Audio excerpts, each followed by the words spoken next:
And so if you have some compassion, then you think, well, we got to do more for the poor and dispossessed. It's like, okay, that's an understandable sentiment. But the problem is that the people, that it's that desire to help is contaminated by resentment and ideological certainty. And then also by something that George Orwell pointed out so nicely in his book, Road to Wigan Pier.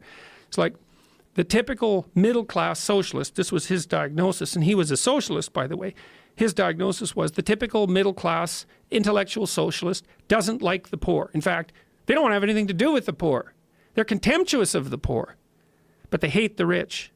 And I think it's even more devious than that, because I think who they hate are the successful. Some of the successful are rich, but really who they hate is the successful. It's like Cain and Abel. It's the retelling of Cain and Abel. And so there's some positive motivations for being engaged on the left, and there's a lot of negative motivations as well. And the people who are really driven by the radical left ideology, the real radicals, they're almost all driven by resentment and hatred, as far as I'm concerned. Now, let's look at both extremes. So back to the idea of the ideological and verbal territory. I said with Bill C-16 that I wouldn't speak the language of the radical leftists, because I don't think that language should define the game. But let's say it does. So here's the game. The world is a battleground of groups, and they're battling for power. That's it. That's the game. And some of them win, and they oppress those who don't win. So that's how we're going to view the world.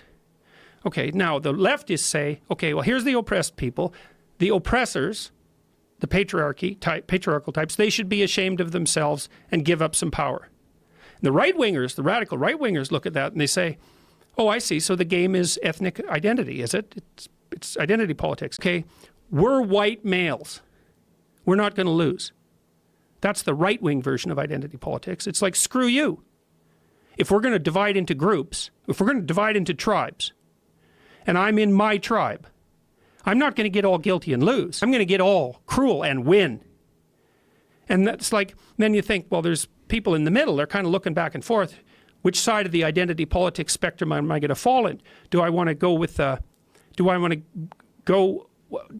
to be driven primarily by compassion, and am I going to accept guilt for my historical privilege? So that's one possibility. And then I'm the oppressor. I'm the member of the oppressor group. Or am I going to say, oh, no, to hell with that. I'm just going to play to win. Well, then I'm going to go to the right. It's like, well, my sense is, how about we don't play either of those games?